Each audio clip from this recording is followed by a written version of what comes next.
los inmigrantes son unos sinvergüenzas y nos roban los trabajos. Los gordos, vagos, no tienen disciplina. Los homosexuales, perversos, un mal ejemplo para nuestros niños. ¡Ah! ¡Qué incómodo!, ¿no?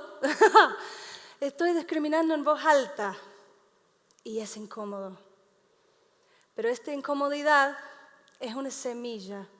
Quiere decir que hay un acuerdo social entre nosotros que reconoce que discriminar lastima. Los negros no quieren trabajar. Los judíos son sucios, roban. ¿Cuánto lastima la discriminación? Como familia nos enteramos, de sorpresa, décadas después, pero nos enteramos. Mis abuelos son húngaros, emigraron a los Estados Unidos antes de la Segunda Guerra Mundial. Pero sus hermanos llegaron acá a Córdoba, desde Hungría, antes y después de la Segunda Guerra Mundial. En el momento que surgen preguntas sobre la historia de nuestra familia, la única persona que quedaba viva era el hermano de mi abuelo que vivía acá en Córdoba. Yo vine acá en el año 94 para hablar con él. Hoy lo vamos a llamar János. De János nos enteramos que somos judíos. Mi abuelo lo escondió en Estados Unidos para protegernos. Y János, aquí en Córdoba, hizo lo mismo. Sus hijos y nietos crecieron sin saber de su identidad. ¿Por qué? Porque János aprendió de la forma más determinante cuánto puede llegar a lastimar la discriminación. En la Segunda Guerra Mundial, por ser judío, asesinaron a su hijo, un bebé, en los brazos de su esposa. A su hermana también, con sus 2 niños, hijos de 3 y 7 años. Al cuñado, al suegro, a la otra sobrina, a los vecinos, todos convertidos en humo en los campos de concentración. Jamás supimos nada. ¿Cómo puede ser que como especie somos capaces de semejantes atrocidades? ¿Cómo es que sigue hoy? ¿Hay algo que puedo o podemos hacer para revertir todo esto? Estas son las preguntas de todos mis días. Y con esta pregunta siempre me viene una historia que me contó mi tío abuelo. Entre tantas cosas que me regaló, esa historia. En primavera del 44, el último año de la guerra, empezaron a marchar a los judíos en su pueblo desde el gueto donde estaban encerrados hasta la estación de tren. No sabían a dónde iban. No podían imaginar qué destino los esperaba a pesar de los rumores.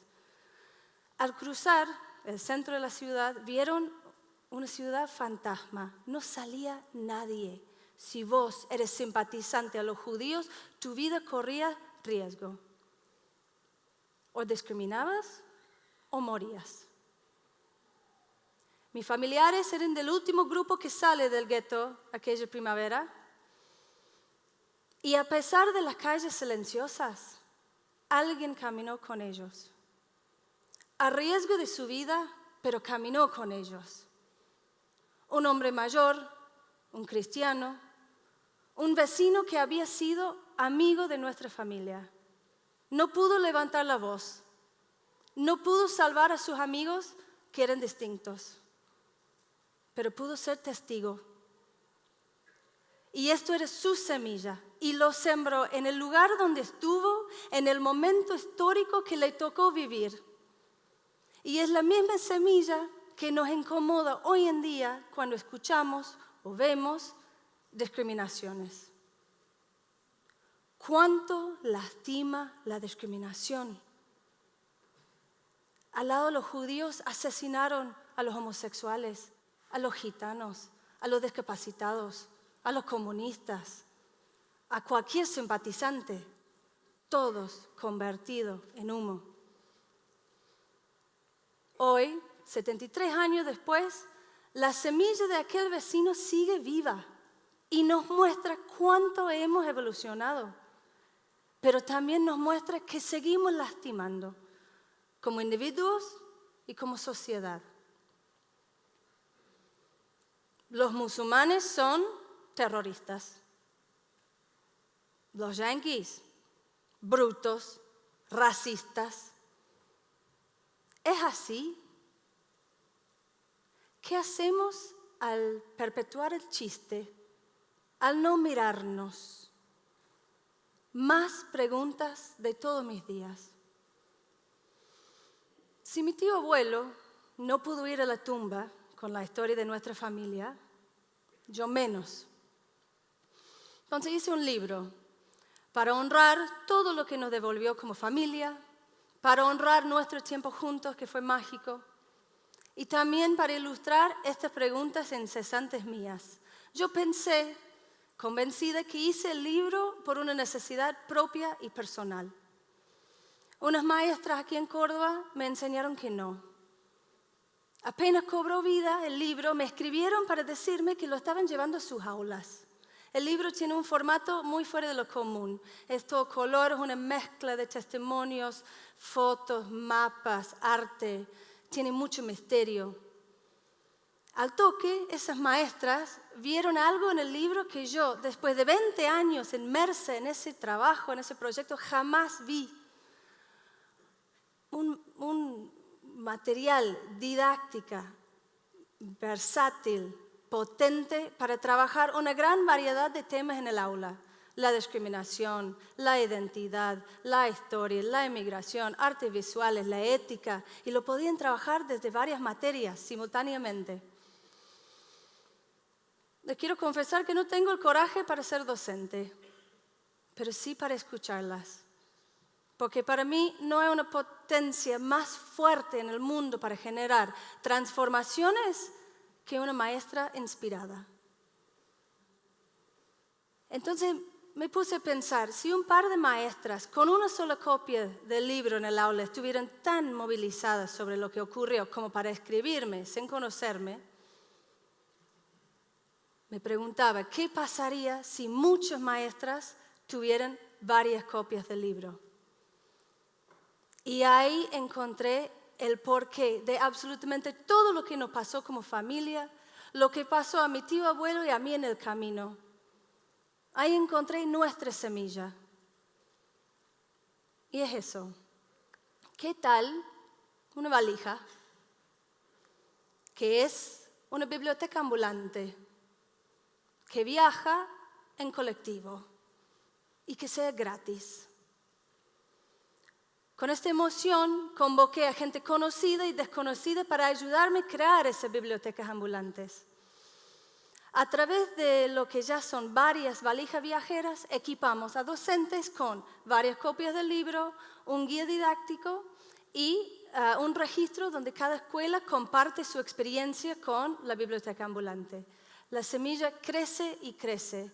Cada año hacemos campañas de financiamiento colectivo o crowdfunding, en lo cual individuos de más de 5 países y de toda Argentina extienden la mano desinteresadamente para que las bibliotecas ambulantes, las valijas, siguen viajando a escuelas, museos, bibliotecas en toda Argentina. Viajen sin cesar, viajen sin costo.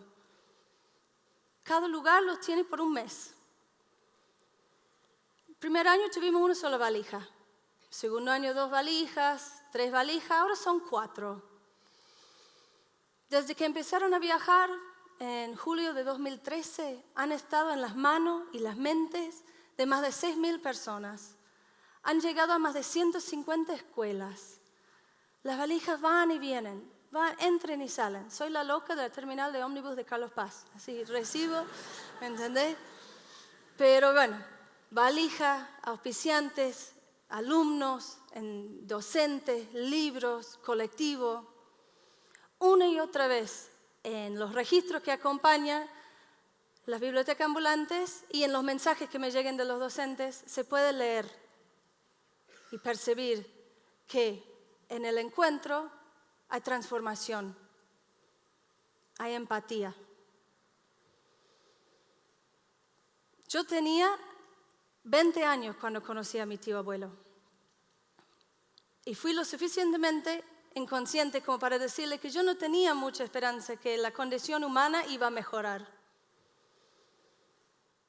Y me gritó, pero así, y era petizo, bravo, asustado, ojos claros. ¿Cómo? Pero así, ¡ah! ¿Cómo es que vos no vas a tener esperanza? Yo he visto el fin del mundo, me gritaba. Y no fue el fin del mundo. Yo respiré cada momento del fin del mundo y no lo fue. Entonces, ¿cómo es que vos, a tu edad, no vas a tener esperanza? Muchacha tonta. Y muchacha tonta de verdad. A János le mataron absolutamente todos que tenían alrededor, todos. Y aún así murió en paz aquí en Córdoba, a los 93 años. No sin dolor, pero en paz. Entonces, ¿cómo no vamos a tomar su ejemplo? ¿Cómo no vamos a creer que podemos iluminar el momento histórico que nos toca vivir? Con el encuentro, con la mirada, con el diálogo, con ideas, con arte, con la canción, como sea, donde sea, sembrando semillas. Gracias.